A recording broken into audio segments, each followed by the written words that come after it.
Escuchas Bonita Radio. Síguenos en bonitaradio.net. Búscanos en Shoutcast. Descarga la aplicación XIIA Live para tu celular. Programa tu propia radio con podcast a través de iTunes e iVoox. En línea con tu mundo. Las expresiones vertidas en el siguiente programa no representan necesariamente la opinión de Bonita Radio.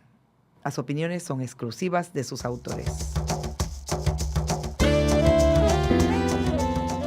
Bienvenidos a Puerto Crítico, un puerto seguro para la crítica, desde el amor y la alegría, desde el compromiso y la solidaridad. Un espacio de análisis y debate donde la ciudad y el pensamiento crítico son protagonistas.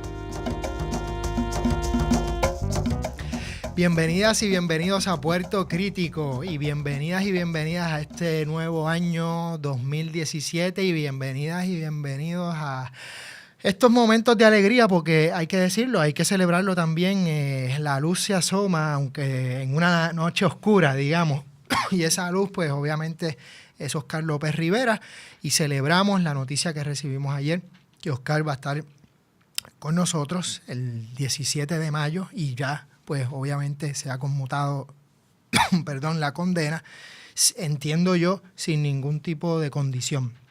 Así que también celebramos que sale con Chelsea Manning, que me parece que es fundamental. Y él mismo ya se ha referido a Chelsea. Perdónenme, me dio aquí una tos de alegría y de emoción. Ya él se ha referido también a Chelsea Manning y se ha solidarizado con ella, así que estamos muy contentos con estas noticias. Así que empezamos bien. Y también empezamos bien porque hoy es nuestro primer programa en el año 2017 y tenemos a una persona a quien celebramos y la tenemos por primera vez y ya mismo la vamos a presentar. Pero primero, vuelvo a la introducción clásica. Bienvenidas y bienvenidos a Puerto Crítico. Estamos en Red Global, aquí en Internet por Bonita Radio y en este programa en Puerto Crítico en red translocal y transnacional, ya que les habla Juan Carlos Rivera Ramos, alias Juanqui, desde San Juan de Puerto Rico, y Miguel Rodríguez Casellas desde Sydney, Australia. Miguel, abrazo fuerte, ¿cómo estás? Abrazos, contento, pero todavía con un mal sabor en la boca, oye, pero de eso hablamos más tardecito, porque acabo de llegar de Puerto Rico, ya tú sabes, esas 3 semanas intensas de mucha actividad, mucho cariño, mucho intercambio, pero pues tú sabes cómo es, Puerto Rico siempre encuentra también la manera de rearticular mecanismos de expulsión, y esta vez con pues mi salida no notificada de la columna del Nuevo Día, que llevaba casi 10 años escribiendo, pues lo tomo como otro acto más de censura en un momento donde están tratando de organizar cuáles son las voces oficiales, cuál es el discurso oficial que se puede manejar. Y con este tema de Oscar y el tema de la reforma, tenemos para rato para hablar precisamente sobre cuáles son los límites de la expresión.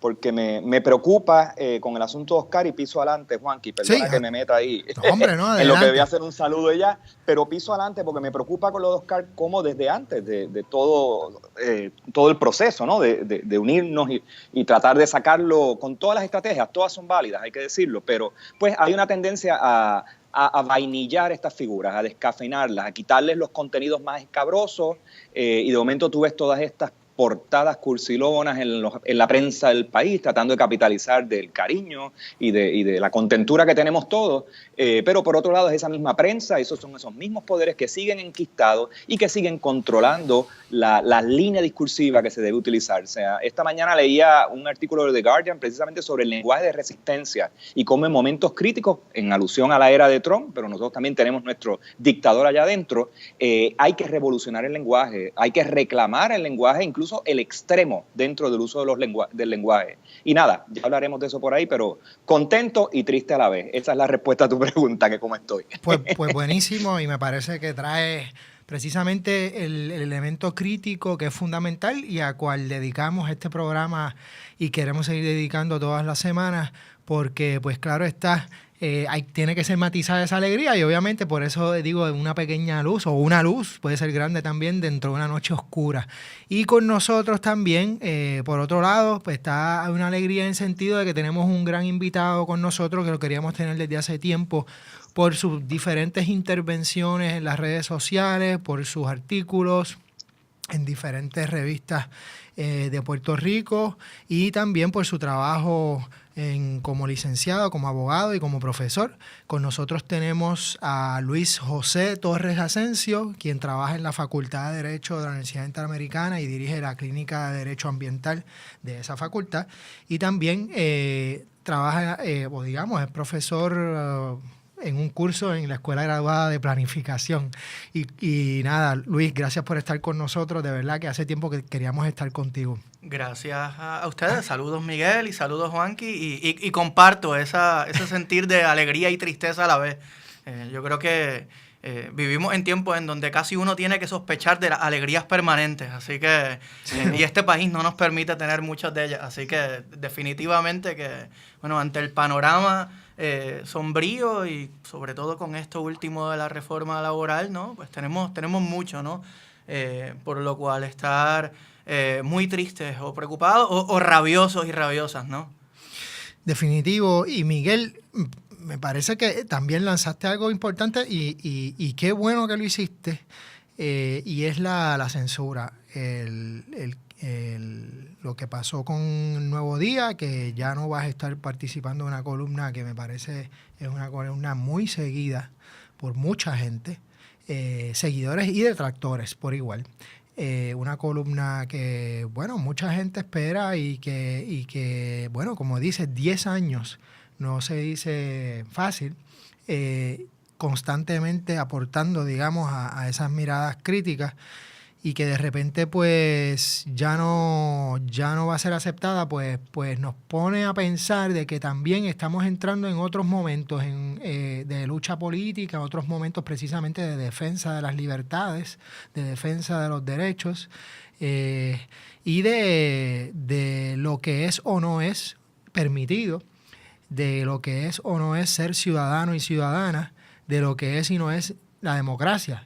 Y en eso también los derechos laborales, como están, bueno, o sea, literalmente con una violencia muy fuerte, que va desde la lactancia hasta las vacaciones, hasta el tiempo, digamos, el mal llamado flexi-time, las horas extras, cantidad de cosas que me parece que han sido derechos ganados por mucho tiempo, con muchísima lucha, y que de repente más de 100 años de historia se acribillen y Juanqui, de la nada. Sí, adelante. Pero hay que traer, y tenemos a Luis ahí para, tú sabes, escuchar su reflexión, pero hay que traer también un tema importante de cómo la democracia sigue siendo erosionada una y otra vez, porque esto es un proyecto que se gesta inicial, o sea, tiene dos orígenes importantes. Uno es el origen local a través de un grupo de comerciantes venidos a menos, mediocres, sin capacidad de competir en el mundo del libre mercado que tanto celebran, que precisamente por su mediocridad tienen que básicamente tirar un proyecto que lo que hace es regatear con derechos básicos. O sea, estamos hablando de minucia, en términos de lo que es una gran operación de negocio. 6 días de vacaciones, hello, perdóname. O sea, ¿qué estás buscando con eso? Uh-huh. Eso por un lado, la gestión local, y por otro lado, la intromisión de los mecanismos de think tanks que tienen que operan detrás de la Junta de Control Fiscal, que básicamente son gente, empresas, o sea, grupos conglomerados privados, ¿okay? Sí. Disque de trabajadores intelectuales que son pagados por los grandes capitales, digamos, del Partido Republicano, y que le producen proyectos de ley a los gobiernos y a los estados y a las legislaturas. Y de ahí salió ese proyecto. Lo que pasa es que eso no se habla. Claro, aparece como que es Onili Borges, la oficina en Puerto Rico que dice que lo redacta. Esa será la oficina que hizo el trabajo secretarial. Pero ese proyecto salió escrito de think tanks que todavía no conocemos, y que la prensa tendría que hacer una labor extraordinaria en tratar de descubrir de dónde verdaderamente salió este demonio de proyecto. O sea que tiene un origen criollo, pero tiene un origen también en ese espacio donde gente que ni tú ni yo votamos por ellos son los que básicamente están decidiendo cuáles son las políticas de administración que se van a seguir en un gobierno. De eso hay que hablar también. Voy contigo, Luis. Simplemente un poco, abundando en lo que estás diciendo, es interesante. Una de las cosas de las diferentes críticas que se le ha hecho desde parte de alguna prensa, como Luis Rivera Saniel, y algunos políticos como Manuel Natal, es que de dónde han sacado estas personas este tipo, la premisa de que este tipo de leyes ayuda a la economía, que que esto no tiene ninguna base científica, que esto no tiene ninguna base de estudios económicos, ni mucho menos. Y entonces es curioso cómo la respuesta de algunos de ellos después de horas ha sido que sí viene de estudios y curiosamente lo que mencionan son organizaciones, los foros que hacen las grandes corporaciones y los diferentes reportes que salen de esos foros, como el de Davos, entre otros, y el informe Kruger, como ese otro gran estudio y análisis, que es básicamente el Fondo Monetario Internacional. Entonces, es interesante lo que estás diciendo, porque sin duda alguna hay unos think tanks, hay unas instituciones que sí están produciendo un conocimiento acá, pero obviamente un conocimiento y pues, obviamente partiendo desde una ideología de derechas, una ideología de intereses capitalistas, de capital financiero sobre todo, que bueno, ahí lo ven. Pero lo que estás diciendo es fundamental y yo creo que hay que sí abundar sobre eso. Luis, tú, desde tu perspectiva ahora mismo, tal vez sería bueno comenzar. ¿Cómo te estás sintiendo? O sea, ¿cómo te estás sintiendo? Vamos a empezar por ahí. ¿Cómo tú te sientes como ciudadano, como ser humano, como boricua, como ahora mismo como profesor, con todas estas leyes que se están imponiendo? ¿Cómo tú has visto la trayectoria en el último mes? ¿Y cómo tú ves que va la cosa, digamos? ¿Cómo te sientes? Bueno, yo sé que no es fácil. Es una pregunta amplia, pero... Yo creo que los últimos 8 años y lo que va de son años desmoralizantes, ¿no? Un poco, son años que nos han dejado un poco drenados, ¿no? Y drenadas a las personas, ¿verdad? Que trabajamos y ejercemos alguna manifestación de algún derecho a la resistencia, ¿no? En el país, porque es que ha sido un periodo que no nos ha dejado descanso alguno. Y digo, trazo los últimos 8 años, pero fácilmente podríamos ir mucho más hacia atrás. Así que un poco uno pasa los días tratando de sacudirse del golpe, ¿no? Ese golpe que, como bien dice Miguel, o sea, no es un golpe autóctono, ¿no? Es parte de una receta que se ha implementado en todas partes del mundo y que aquí ha ido llegando a cuentagotas también, ¿no? Y que estamos lidiando con ellas y con una realidad y con un panorama complicado por las relaciones políticas, ¿no? Entre nuestro gobierno y Estados Unidos, ¿no? La relación colonial particular y por el panorama, ¿no? Nuestra concepción, nuestro imaginario de la democracia en Puerto Rico, ¿no?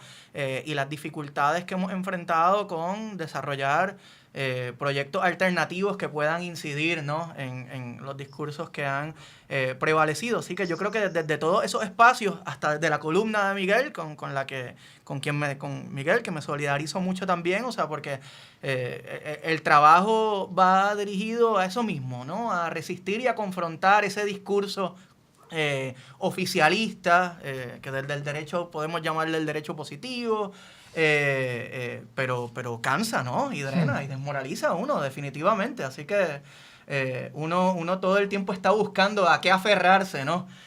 Para seguir trabajando y bueno, y contemplando también las expulsiones del país, las de las personas con las que trabajamos y las posibles nuestras, ¿no? Fíjate, vamos a una pausa bien pronto, pero sobre las expulsiones yo creo que sería bueno hablar, Miguel y Luis, y tú has estado trabajando por muchos años ya, o por lo menos tienes una experiencia importante trabajando precisamente con lo que hemos llamado comunidades, pero con los pobres, con la clase trabajadora, con comunidades que han estado en luchas o grupos que han estado en luchas organizados desde las bases en lo que es el racismo ambiental, la justicia ambiental, en contra de los desplazamientos y demás.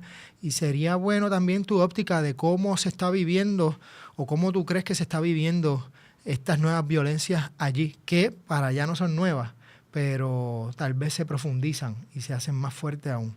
Vamos a una pausa y regresamos a Puerto Crítico en unos minutos. La cronología e historia de nuestra bomba y cultura se escucha en Repicando. Folclor, educación, nuevos talentos e investigaciones en el primer programa de bomba de la radio web. El doctor Pablo Luis Rivera y sus invitados nos invitan a Repicando, en directo a través de bonitaradio.net o por Tuning Radio, podcast a través de la aplicación iTunes e iVoox y en el canal de Bonita Radio de YouTube. De un país. Gracias, compañero. El tiempo se espera que continúe parcialmente nublado con posibilidades de lluvia en pueblos del área este. Lo que nos desconecta.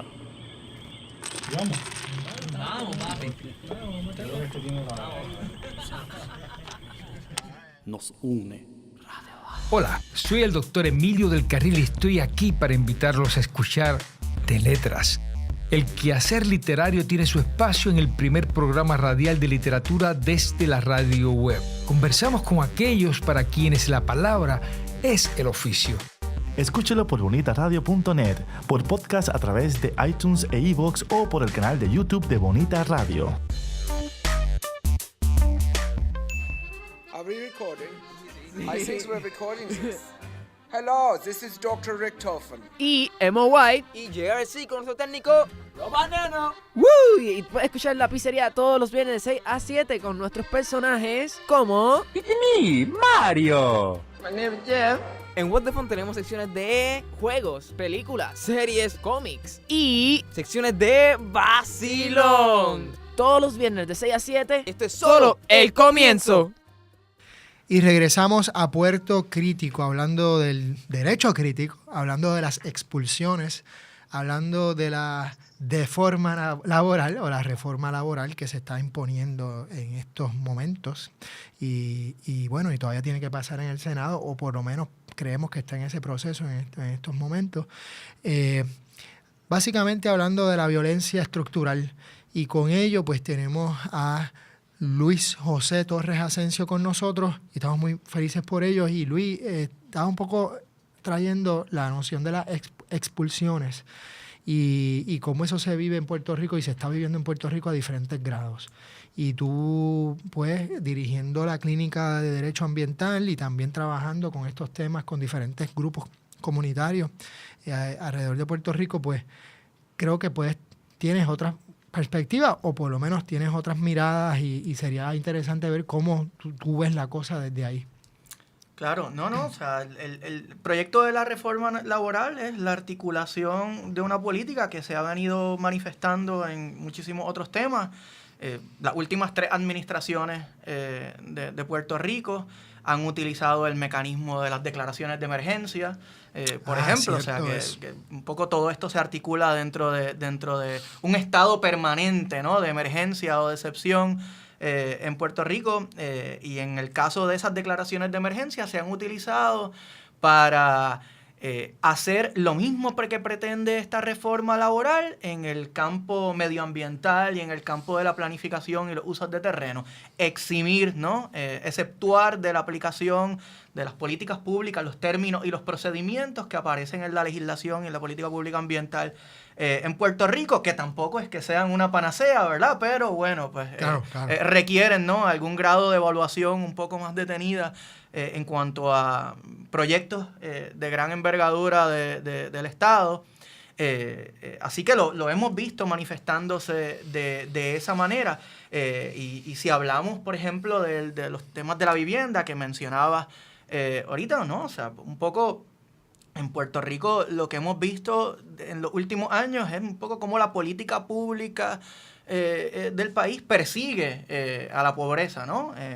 Yo he trabajado con residentes que han sido residentes de vivienda pública y han sido desalojados, desahuciados por asuntos tan banales como no tener la luz al día o no pagar la factura del agua, ¿verdad? Los únicos residentes en Puerto Rico que pueden perder su vivienda por no pagar la luz y el agua son los residentes de vivienda pública.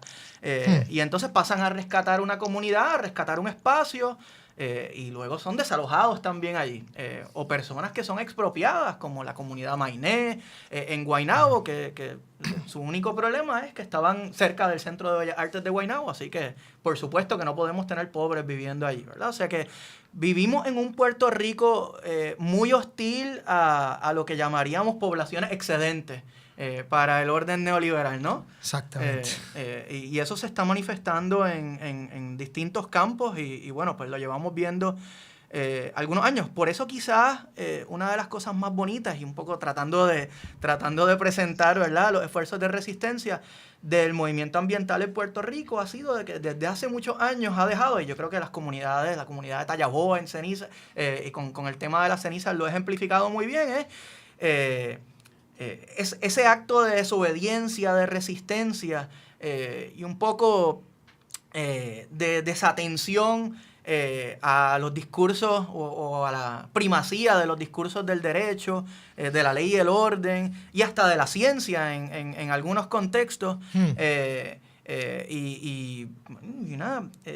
resistencia firme, presente y constante aún en un cuadro analizándolo desde la perspectiva del derecho positivo, desolador, pues no, se quedan ahí hasta que cambian las circunstancias, como ciertamente han cambiado en el caso de esa comunidad. Yo creo que de ellos y ellas tenemos mucho que aprender.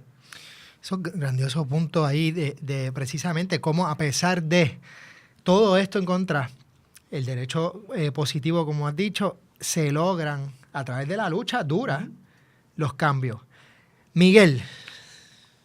Sí, quería un poco escuchar una reflexión tuya, Luis, con relación a dos vertientes, digamos, del neoliberalismo en su aplicación, que es, por un lado, están los que algunos escritores han llamado las políticas de seducción, o sea, que es, en lugar de una opresión, digamos, de mano dura, explícita, se crean modos de persuasión desde la calidad, desde la belleza incluso, desde la rehabilitación de barrios, detrás del gentrification hay mucho de eso, de que entonces la gente empieza a ver signos muy visuales de progreso, de lenguajes asociados al progreso, o formas que desde la persuasión, y de ahí viene el concepto de la seducción, están dirigidas a que, digamos, las disciplinas, los patrones favorables, digamos, a ese estado ideológico, se apliquen desde uno mismo. O sea, que uno mismo sea casi que su propio opresor, claro, desde la seducción, desde una especie de venta amable. Y ahí el verbo amable, los lenguajes vainillas, el pensar positivamente y toda esa estupidez. Por otro lado está la otra vertiente, que es la de la violencia, digamos, concentrada y aplicada a distintos niveles y ámbitos a la misma vez, lo cual crea desasosiego, desmoralización, como mencionaba. Entonces estamos viendo, por lo menos de este último viaje a Puerto Rico, ¿no? Voy cada año, trato de ir allí, veo que hay signos de ambas estrategias. O sea, por un lado hay una especie de discurso de lo amable y de la seducción, y por otro lado hay violencia que se normaliza a los niveles de que si te quejas de ella, tú eres la persona errática, tú eres la persona que no está siendo solidaria con tus compañeros ciudadanos. O sea, hay un problema contigo. O sea, que hay algo aquí también del gaslighting que llaman, de hacerte creer que tu denuncia de la locura o de la violencia es imaginaria, que hay un problema contigo, tú estás viendo cosas que no están. Entonces veo que en Puerto Rico se están dando esas dos formas dentro de una especie de espacio de negación y de normalización, que es la palabra del año, de esas dos condiciones. Hay seducción y hay violencia. Sé que es contradictorio, pero quisiera escucharte cómo tú lo ves desde el punto de vista, pues, de cómo el derecho incluso se presta para administrar esos dos renglones, la violencia y la seducción. Muy bien, sí, estoy completamente de acuerdo en que ambos elementos están muy, muy, muy presentes. Quizás la violencia, el segundo componente de violencia, de cómo se manifiesta con violencia, es más visible, ¿no? Y lo vemos y lo vemos presente en el día a día, y ciertamente lo hemos visto durante los primeros días de esta administración, cómo se ha ido manifestando, no solo con esta reforma laboral, con las declaraciones de emergencia, con los intercambios con la Junta de Control Fiscal, que hoy ya también envía una nueva carta anunciando una nueva receta, ¿no? Un nuevo paquete de lo mismo, ¿no? De recortes, privatización y eliminación, ¿no? de programas y beneficios gubernamentales. Y se manifiesta como mencionas, ¿no? En todos los distintos frentes que venimos hablando. Y un poco... pero vemos también, ¿no? Cierto sector del Puerto Rico, de los distintos Puerto Ricos que conocemos, ¿no?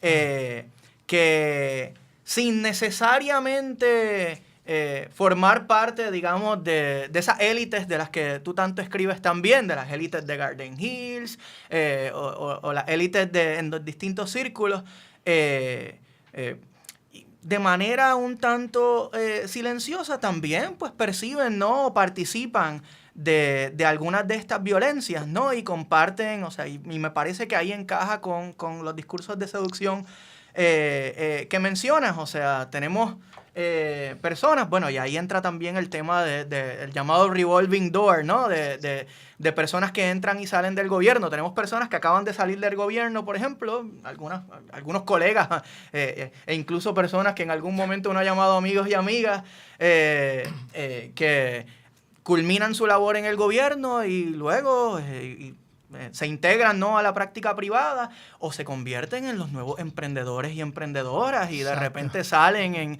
en esos periódicos que ahora se caracterizan por esa censura, con estos nuevos proyectos, y son los puertorriqueños que echan para adelante, como tú tanto mencionas, ¿no? Y pues uno hurga un poco más y de repente, ¿no? Fueron asesores y asesoras en estos espacios, ¿no?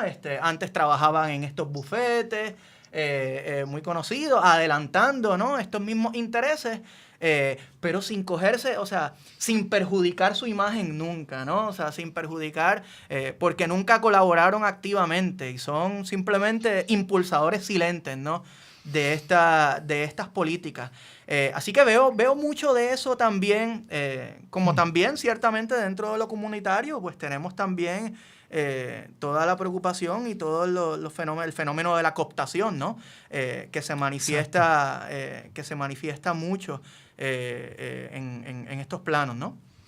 Fíjate, eso que estás diciendo me parece fundamental, porque y estoy brincando a temas que están totalmente relacionados, y a través de las redes sociales ya han habido algunas discusiones sobre esto, pero esta idea de embellecer y la seducción que habla Miguel, ¿no? Del emprendimiento, de lo creativo, de una vez ya te sumerges en todas estas prácticas, lo embelleces. Como el Banco Popular ha sido fundamental a través de sus diferentes películas especiales, que algunos parecen películas especiales, en reproducir, digamos, este tipo de celebración, y cómo también artistas pues también han sido parte, sin querer queriendo, en estos procesos de embellecer la violencia. Esto va a ser un programa aparte con algunos artistas, pero pienso en los debates hace poco que sucedió con Papo Colo, y todo este proyecto en el Yunque, que de alguna manera también cae en embellecer, digamos, o estetizar estas violencias que tienen que ver con desplazamientos, que tienen que ver, en unos contextos muy fuertes de desplazamientos, expulsión de poblaciones, entre otras cosas, cómo precisamente la autogestión se coopta como algo maravilloso, pero realmente lo que hace es que se despolitiza y no se ve, digamos, la parte fundamental de la justicia social, la parte fundamental de expandir la democracia, entre otras cosas. Entonces, es bien duro, porque precisamente se une tanto, ya no es el carrot, ¿no? La zanahoria, sino ahora es la zanahoria y el barrote a la misma vez. Entonces, es muy duro esto para esa discusión y los puntos que estás trayendo en términos del emprendimiento y también del silencio, cómo estas personas que salen del gobierno se meten y silenciosamente pues están de lo más bien y salen en los periódicos, entre otras cosas. Que, digamos, esto también en la práctica del derecho y en tu mirada de lo que es la democracia, cómo en esa práctica, o más que en la práctica, en los cursos que das, en cómo se traen los diferentes temas ambientales a la clínica. Estos temas ambientales están, en la mayoría de los casos que has trabajado, están relacionados con poblaciones que están siendo desplazadas, o son temas, digamos, más de lo que se entiende como naturaleza de manera aislada, con, digamos, allá, en bosques secundarios, que eso no tiene nada que ver supuestamente con los demás. Claro. No, mi trabajo ambiental se da principalmente desde la idea o desde el concepto de la justicia ambiental. Así que uno pretende, ¿no?, trabajar esos temas desde una perspectiva más comunitaria, más de base, y preocupados, ¿no?, por esa distribución, ¿no?, o redistribución de los beneficios del ambiente, pero también de los impactos más nocivos, ¿no?, del ambiente, o sea, que se distribuyan equitativamente. Así que no, de hecho, o sea, un poco eso en ocasiones hace que, y me parece que abona a la riqueza de los movimientos ambientales, que existan, ¿no?, estas diferencias. O sea, eso hace que dentro de distintas organizaciones ambientales pues, se produzcan estas diferencias entre sectores más liberales que reivindican la visión del ambientalismo más atada, ¿verdad?, a lo estético, a la protección de la flora y la fauna, pero un poco descontextualizada, ¿no?, de cualquier otra lucha social y sobre todo de temas de pobreza.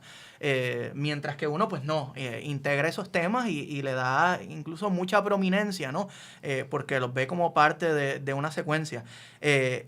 Volviendo un poco al tema de cómo el derecho juega un rol en este arte de la seducción y estos temas, a mí me parece que el derecho se convierte en una herramienta más, ¿no?, para esa seducción y para acaparar determinados proyectos, determinados círculos y reconfigurarlos de manera tal que no reten ¿verdad?, los pilares o los entendidos más tradicionales sobre el derecho, ¿no? Y eso lo vemos, por ejemplo, con el discurso en ocasiones que se utiliza para el desarrollo económico comunitario, ¿no?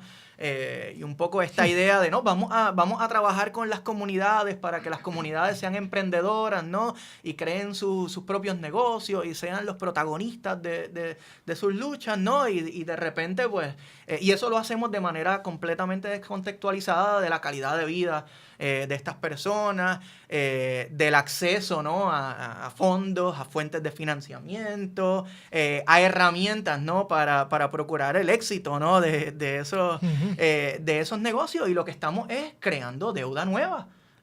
Terminamos, ¿verdad?, creando mayor precariedad para algunos de esos proyectos, ¿verdad? O sea, que un buen ejemplo, ¿no?, de cómo se manifiesta eso de esa manera un poco más seductora, ¿no?, un poco más sutil, como mencionaba Miguel hace un rato. Con eso vamos a una pausa y regresamos bien rapidito a Puerto Crítico. Chico, ¿qué tú haces? Aquí, a punto de ganar una subasta por internet. ¿Una subasta? Sí, chico. Voy a completar mi colección de figuras de acción en pocos segundos. No. Chico, ¿qué pasó? Otra vez se cayó el internet. ¡Qué chavienda! Ay, Dios mío. Buzzer, la nueva técnica que ofrece estabilidad al Internet con planes residenciales desde $19.95 y comerciales desde $59.95. Llámanos hoy al 200-3535. Buzzer Wireless Network. Dale estabilidad a tu Internet. ¿Qué piensas al escuchar la palabra contaminante? Radiación. químicos, basura, plásticos, humo. ¿Sabías que no todos los contaminantes se quedan en el ambiente? El ruido también es un contaminante de alto riesgo para la salud humana. Es producido principalmente por las actividades diarias del hombre y puede causar reacciones adversas a nuestro sistema, tales como alta presión, dolores de cabeza, agresividad, estrés, pérdida de la audición, entre otros. Tú puedes evitarla no haciendo ruidos innecesarios. La contaminación auditiva pasa inadvertida. Escuela especializada en producción de radio y televisión, Dr. Juan José Osuna. Dicen que a través de la música viajamos en el tiempo.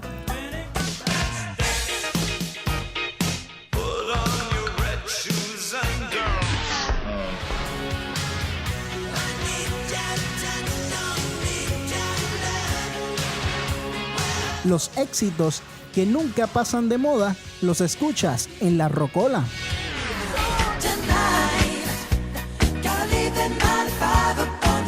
Escúchala en vivo a través de bonitaradio.net o a través de la aplicación de TuneIn Radio.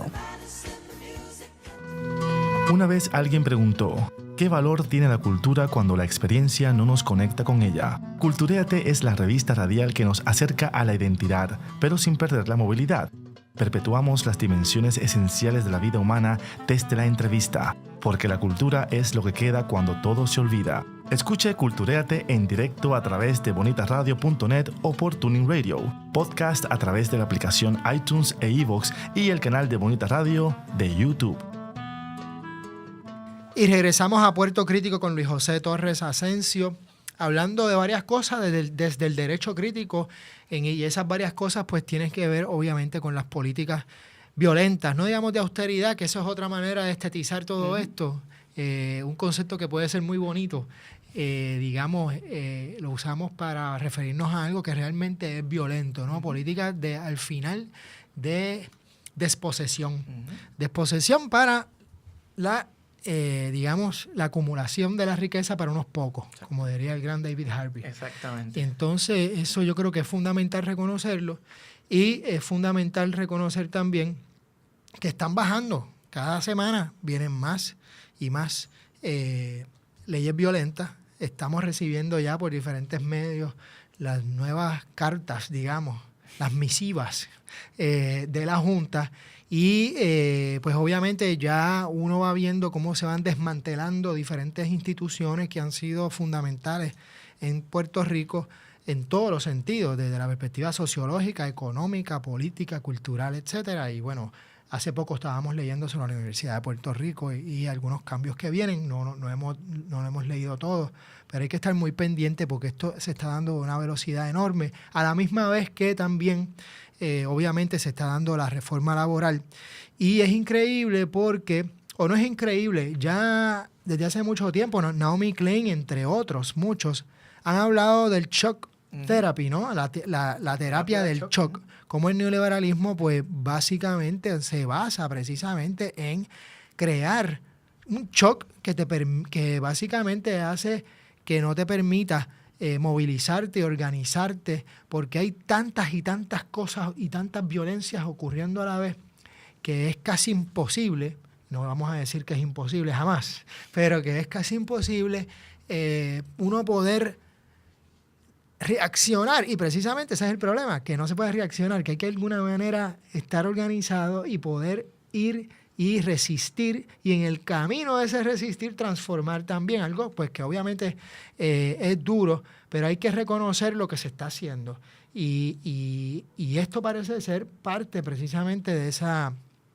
terapia de choque, porque reforma laboral, cartas de la Junta, desmantelar instituciones, todo a la vez, y es duro, y dentro de ese duro, pues yo pienso, caramba, ¿cómo bregar con todo esto? De alguna manera pienso que Oscar también se puede, y es una manera de volver a radicalizar a Oscar como símbolo político, de que Oscar también puede representar precisamente esa resistencia, es decir, en su trayectoria política, en su trayectoria de estar en una institución total, como diría Goffman, una institución total en la cárcel, poder resistir y poder seguir luchando desde su plataforma y cómo de alguna manera vernos en ese espejo y seguir ya de diferentes formas, porque es muy violento lo que viene. No sé, yo aquí ya más a manera de conversación, Luis, siempre me gusta a personas que me llaman la atención cuando escriben o lo que dicen, lo que publican en las redes sociales también, pues un poco conversar y ver qué tú crees de esto, cómo tú ves que teniendo en tu caso la experiencia del derecho crítico, de una clínica de derecho. También hay clínicas, lo sé, de derechos humanos en la Inter, perdóname, y personas tan valiosas como era Mirta Morales. Como Mirta, perdóname, como Rafael, como tantas otras personas que son tan maravillosas en las diferentes, digamos, perspectivas del derecho crítico y que se basan en la justicia social. Y también en la experiencia de las comunidades y también mirando cómo se va la cosa, dónde tú ves luz, dónde tú ves posibilidades de lucha, posibilidades de resistencia, posibilidades de crear dentro de toda esta violencia que viene y que ya está, posibilidades de algo mejor. Muchísimo para reflexionar allí. Quería comenzar secundando un poco la analogía que haces con el shock doctrine de Naomi Klein. Yo la comparto completamente. De hecho, he estado revisitando algunos de esos textos en estos días y me parece que de hecho, o sea, si miramos los últimos 3 gobiernos que hemos tenido en Puerto Rico, los primeros días de cada una de esas administraciones nos han traído el paquete más severo, más violento. El gobierno de Fortuño con la Ley 7, el gobierno de Alejandro García Padilla con los recortes a los sistemas de retiro, con la privatización del aeropuerto, y entonces tenemos ahora esto, ¿no? Con la declaración de emergencia de infraestructura, con la reforma laboral y con todo lo que viene, porque nos prometen nuevas enmiendas también a la ley de permisos y nos prometen muchas otras cosas. Y ahora tenemos esa carta con las llamadas exhortaciones, ¿no? de la Junta de Control Fiscal, ¿no? Así que estamos ante un panorama muy de terapia de shock, muy de esos tiempos. Hay que desempolvar esa lectura. Y paralelo a eso, desde el derecho, y yo creo que ese es el trabajo que los abogados y abogadas y profesoras de derecho crítico estamos tratando, ¿no?, de hacer. Hemos visto cómo las instituciones del derecho en Puerto Rico han acogido y cómo desde el derecho se le ha encontrado espacio a toda esa violencia. Y eso se ha hecho con el aval de instituciones como el Tribunal Supremo de Puerto Rico, como las ramas legislativas, como las ramas ejecutivas, agencias cuya misión es proteger, ¿no? ¿Verdad? O sea, a los trabajadores, el Departamento del Trabajo, el Departamento de Recursos Naturales y la Junta Ambiental, etcétera. Así que yo creo que el trabajo principal de los operadores y operadoras del derecho es un poco mirar hacia adentro y tratar de rescatar y contrarrestar esos discursos que están aferrándose, afianzándose desde hace mucho tiempo desde el derecho y quizás problematizar también la idea o la figura, la idea de que los abogados y abogadas, operadores y operadoras del derecho podemos ser expertos o expertas, ¿verdad? Claro. Un poco cuestionar la primacía del derecho y de los discursos del derecho en el debate público. Por el contrario, rescatar, repolitizar, ¿no?, el contenido del derecho y democratizarlo, ¿verdad? Que yo creo que es quizás el trabajo principal de los que trabajamos el derecho desde una perspectiva más crítica. Y dentro de ello, pues un poco abstraernos quizás de ese rol protagónico que hemos ejercido por tanto tiempo en el debate público y en la conducción del país, desafortunadamente, y escuchar y sentarnos con las comunidades, con los grupos y movimientos en resistencia, integrarnos a ellos, pero escuchar sobre todo y ver ese trabajo de resistencia que se está haciendo desde las bases, un poco parte de la reflexión postelectoral en Estados Unidos, por ejemplo, tiene algo que ver con esto. Por supuesto que la elección es una manifestación del odio de distintos sectores que se sintieron ¿verdad? Vinculados o convocados por la propuesta de Trump, pero es también producto del abandono a ciertas poblaciones por parte del Partido Demócrata, ¿verdad? Y eran sectores que a su vez se sentían o quizás podían sentirse convocados por la candidatura de Bernie Sanders, que quedó como una deuda pendiente. Así que me parece que por ahí, ¿no? Van nuestras miradas con esa reorganización de la resistencia con distintas caras, quizás pasándonos, sentándonos, tomándonos un descanso los abogados y abogadas, insertándonos como agentes colaboradores y como unos y unos más en movimientos de resistencia y no necesariamente ¿verdad? Desde la dirección de esos movimientos. Bueno, vamos a una pausa y regresamos a Puerto Crítico. Fonografías de un país.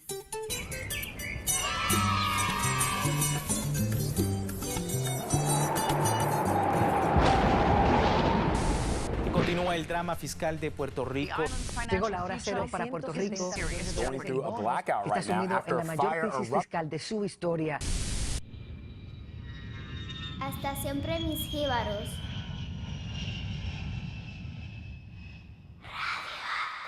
Se mira con las manos y se toca con los ojos. Veo. ¿Qué ves? ¿Qué miran las niñas de tus ojos? Color. Forma. Vacíos. Imagen. Y texto en Veo. El primer museo virtual lo escucha y lo ve a la 1 de la tarde, sábados alternos por Bonita Radio, en línea con tu mundo. Saludos, mi nombre es Sixto Isaac Ortiz del programa El Pajeo Musical. Usted se preguntará, ¿y qué rayo es eso del pajeo? Sencillo, es básicamente un programa en donde tocamos todo tipo de música, desde jazz, rock, música electrónica, hip hop, hacemos trivia, hacemos juegos, hacemos preguntas, incluso yo a veces me voy en un viaje y toco hasta música retro. Para que vea, el pajeo significa específicamente eso, irnos en un viaje musical.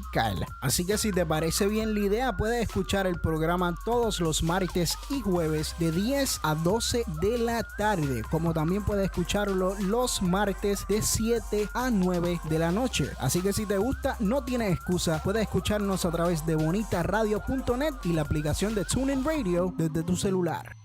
El drama radial vive en este espacio que estimula el pensamiento visual. Les ofrecemos memorables historias recreadas desde el sonido. Yo no la maté. Sí la mataste. Ella huía de ti, de tus celos, de tus miedos. Thus speaking, Fortunato possessed himself of my arm. El taimado Danglars presiente el peligro. Drama oral, miércoles y sábados a las 8 de la noche por Bonita Radio. Hoy regresamos a Puerto Crítico. Estamos con Luis José Torres Asensio, hablando de muchas cosas desde el derecho crítico, y esas muchas cosas obviamente en el contexto que estamos viviendo, que tiene que ver con tanto, ¿no? Desde Trump hasta el neoliberalismo y sus violencias cada vez más permanentes y que estamos viviendo en Puerto Rico ya, digamos, sin ningún tipo de cortina de humo. Estamos hablando de la Junta de Control Fiscal, estamos hablando obviamente del derecho y cómo pues de alguna manera hay que poner en crisis el derecho en el sentido de su hegemonía en el debate y en el discurso y en el imaginario político en Puerto Rico.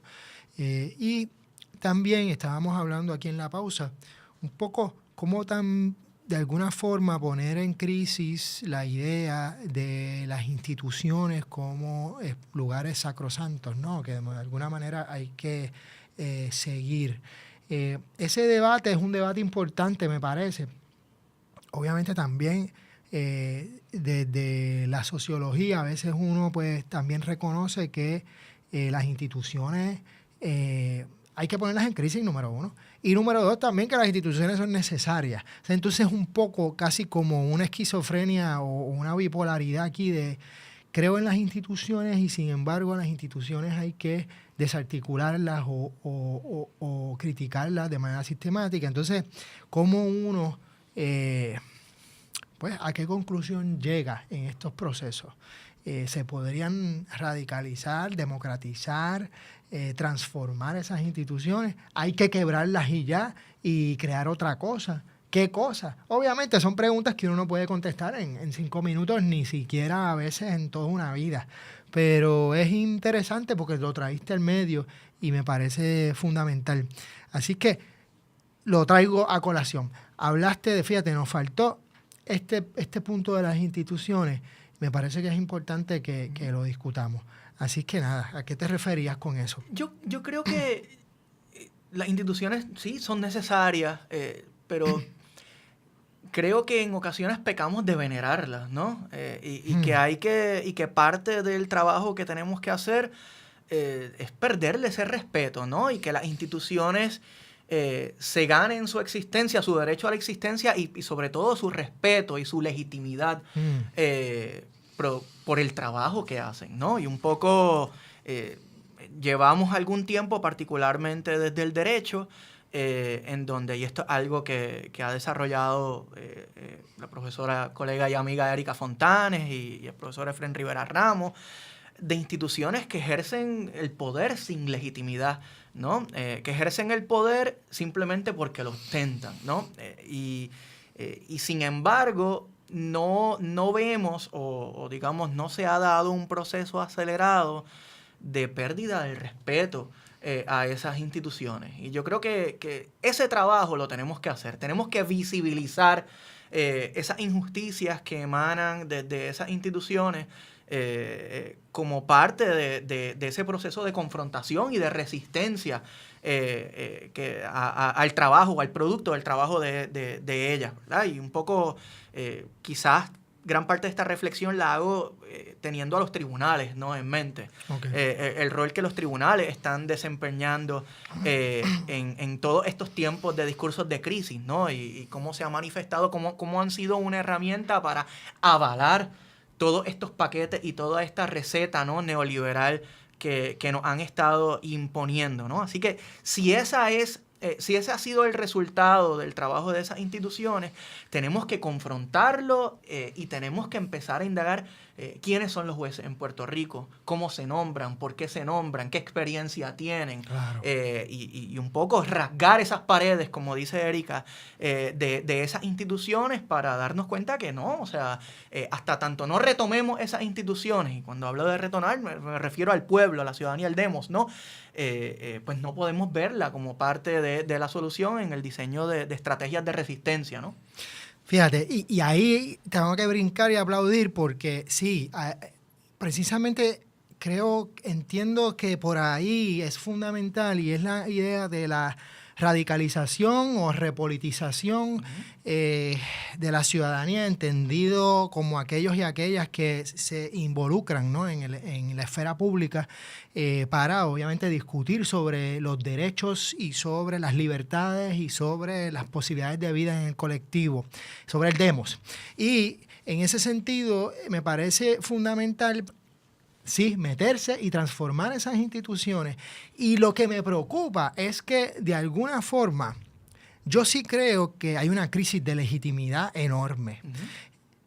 Y que, sin duda, o sea, por otro lado, pienso que el respeto, si se ha perdido o si se mantiene, a veces no lo tengo claro, pero pienso que de la manera que se está actuando, de manera general, no todo el mundo, obviamente, uh-huh, es el éxodo, es el irse, que es expulsión también. Obviamente sabemos que esto no son simplemente decisiones personales. Esto es un éxodo, que es una expulsión sistemática, social, política. Pero que la gente, como lo entiende, me parece a mí en general, obviamente estoy haciendo una generalidad muy grande, una generalización, no es necesariamente de la manera política, sino que ve la política ya como esto es vamos a echarlo a pérdida, está totalmente deslegitimada y vámonos o a no participar más de ese proceso o a votar por candidatos que no sé, aparecen de la nada y logran unas cosas históricas, pero que de repente desaparecen. A mí lo que me preocupa es, y un poco lo que quisiera ver es eso que tú dijiste, sobre cómo meternos y cómo politizarnos y cómo precisamente participar de esas instituciones, pero obviamente abriéndolas hacia los diferentes públicos. Y en el derecho, pues también, porque el derecho es demasiado importante para dejárselos a los abogados. Claro. Y en ese sentido, el derecho es ciudadano. Sí. Y el derecho es colectivo también, no solamente individual. El derecho a la ciudad, que tanto mencionamos, es un derecho entonces radical. No tiene que ver con un derecho jurídico en sentido tradicional, sino un derecho de ser, del colectivo, de la participación entre todas y todos. Manejando, obviamente, la lucha de clases, el racismo, el patriarcado, la heteronormatividad, etcétera, etcétera, etcétera. Así que yo creo que con eso que has dicho, me parece que es algo bien importante. 2 segundos para cerrar, Luis, que ya sí que nos fuimos por encima del tiempo. 2 palabritas, olvídate, lo que te salga. Maravilloso. Eso mismo, ¿no? O sea, continuar el trabajo de confrontar el derecho y confrontar esas instituciones con mira a retomarla. Ese es el proyecto, ¿no? Perfecto. Muchas gracias, Luis. Un abrazo gigantesco. Ojalá podamos seguir esta conversación en Puerto Crítico por las redes sociales y en otras publicaciones y en otros espacios, porque hay que seguir abriendo. Porque viene cada vez más la censura por los medios dominantes y es importante seguir abriendo espacios en todas las partes para que la ciudadanía se siga manifestando y radicalizando en el buen sentido de la palabra, politizándonos y a la raíz de la democracia, la justicia social. Muchas gracias, Sixto. Un abrazo gigantesco a Miguel, que se tuvo que ir en el medio del programa porque estaba en una cita médica. Lo abrazamos y espero que esté muy bien. Hasta la semana que viene en Puerto Crítico. Escuchas Bonita Radio. Síguenos en las redes sociales, facebook.com/Bonita Radio y participa del Thrift Chat y Creatividad Boricua 101. En Twitter, Bonita-Radio. En línea con tu mundo.